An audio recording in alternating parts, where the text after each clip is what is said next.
11月30号，美国商务部长雷蒙多在麻省理工学院演讲时表示，美国不是在寻求与中国脱钩，要正确处理双边经济关系，不仅要保护，还要积极推动美国在贸易方面的经济利益。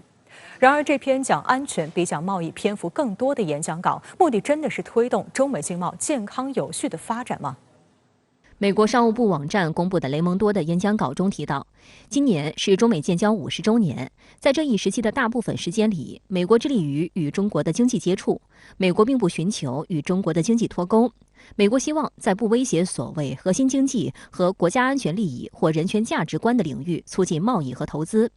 中美的年贸易额从1972年的470万美元增长到今天的7500亿美元。这种贸易为美国公司提供了收入，为美国工人提供了就业机会，并与中国人民建立了联系。雷蒙多表示，美国需要继续与中国做生意，重要的是要正确处理双边经济关系，不仅要保护，还要积极推动美国在贸易方面的经济利益。我觉得这个拜登政府对华的这个竞争的这个基调是不会轻易改变的，而我们更要关注的是具体政策实施，比如在这个高科技领域，那么它这种对中国的打压，那么是非常明确的，那么它的一个结果可能会造成脱钩，那么也可能不脱钩，也就是说，美国希望在它的技术优势巩固之后，它还是不愿意放弃中国这样一个巨大的这样一个市场，脱不脱钩是取决于美国的利益。但同时，雷蒙多也强调了与中国的竞争。他将美国的大学、政府对半导体及其研究的数十亿美元资助，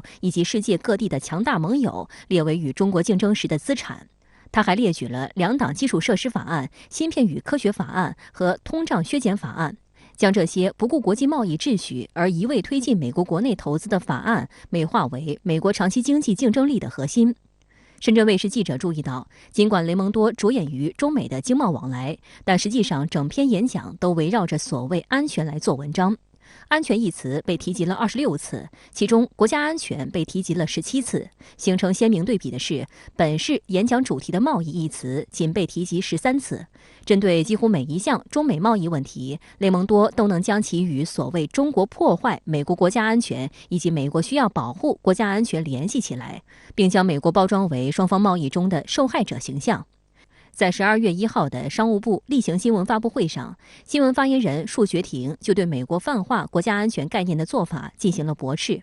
11月25号，美国联邦通信委员会宣布禁止进口和销售5家中国企业的电信设备，称上述企业对美国家安全构成不可接受的风险。束学庭回应表示，美方一再泛化国家安全概念，滥用国家力量，恶意打压中国企业，中方对此坚决反对。美方的做法不仅损害中国企业合法权益，也将影响美国企业和消费者利益，破坏国际经贸秩序和贸易规则，不利于中美两国，也不利于整个世界。美方应立即纠正错误做法，停止将经贸问题政治化、武器化，公平对待包括中国企业在内的各国企业。这几年美国对华政策里面有一个倾向，就是搞泛国家安全化、泛意识形态化、泛地缘政治化。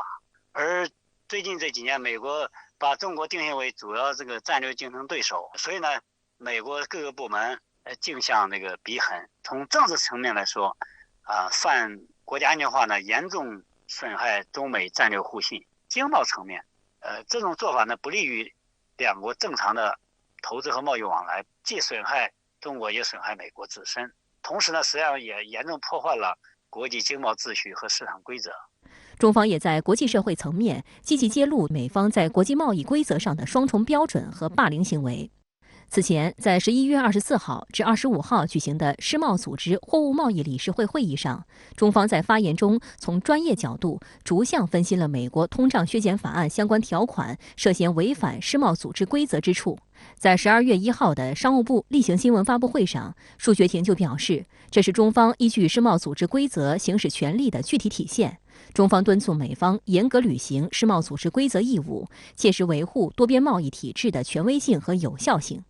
与此同时，美国国内经济仍在低迷中徘徊。美国联邦储备委员会11月30号发布的全国经济形势调查报告显示，美国经济增速放缓，物价水平继续攀升。其中，纽约、堪萨斯城等辖区经济出现小幅下降，仅5个辖区经济出现轻微或温和增长。展望未来，各辖区认为经济前景的不确定性有所增加，对经济前景的悲观情绪也有所加剧。日前，包括美国银行首席执行官在内的多位专家都对美国明年的经济走势做出了衰退的预测。